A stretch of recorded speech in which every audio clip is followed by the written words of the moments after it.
Déclaration de la communauté Hutu congolais en rapport avec les enjeux sécuritaires liés à l'agression par les mouvements terroristes M23. À l'issue de la réunion qui a regroupé les notables Hutu à Goma en date du 25 juin 2022, il ressort la déclaration ci-après. 1. La communauté Hutu congolais condamne haut et fort l'invasion du territoire national par les mouvements terroristes M23, malheureusement avec la complicité des pays voisins, le Rwanda et l'Ouganda. L'agression dont la RDC est victime en ce moment vient d'embraser les territoires de Rutshuru et de Nyiragongo qui sont des berceaux des Bahutu congolais. 2.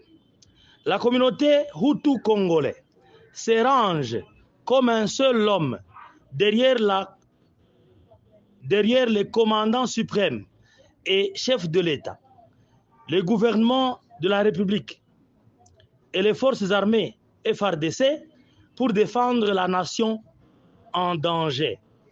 3.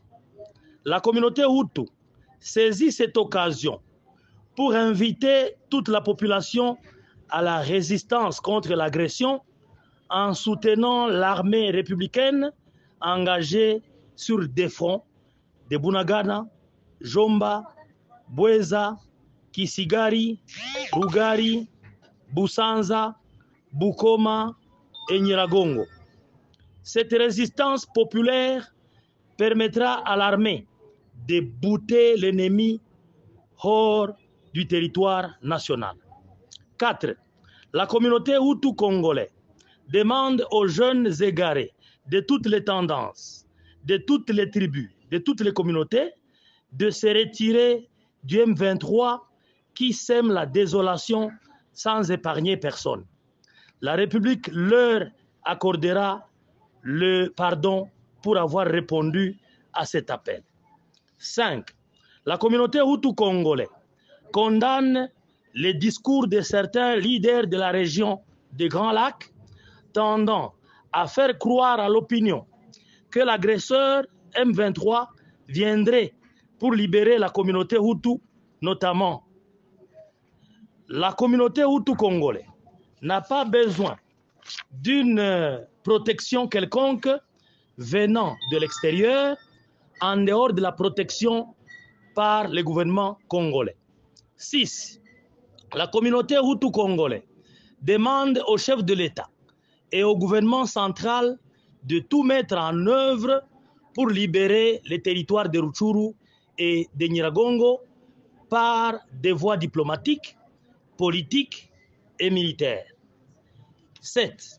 La communauté Hutu congolaise demande à la communauté internationale de s'impliquer en persuadant les parents du mouvement M23 que le moment est venu pour consolider la paix dans la sous-région.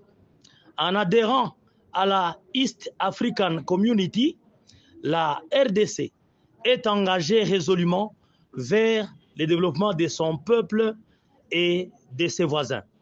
8. Enfin, la communauté Hutu congolaise exhorte tous les Hutus et toutes les autres communautés du Nord Kivu et de la RDC d'éviter des messages d'incitation à la haine tribale, car une telle attitude peut engendrer des conséquences graves sur les innocents. Fait à Goma, le 25 juin 2022, pour la communauté Hutu congolais. 1. Gashamba Abiyarimana Emmanuel, président. 2. Safari Gasimba Innocent, premier vice-président. 3. Bimenyimana Samvura Innocent, deuxième vice-président. 4. Rulindangabo Rugero Innocent, coordonnateur de la jeunesse provinciale. 5. Freddy Nizeimana, président provincial de la communauté Hutu du Sud Kivu. 6. Antoine Dagije Sebazungu, président sectoriel du territoire de Nyiragongo. 7. Segiobe Nzabonimpa Papias, président sectoriel du territoire de Rutshuru. 8. Issa Baragahoranye, président du secteur de Walikale. 9. Tabaresha Kipling, conseiller des sages pour les comptes de Massissi. J'ai dit et je vous remercie.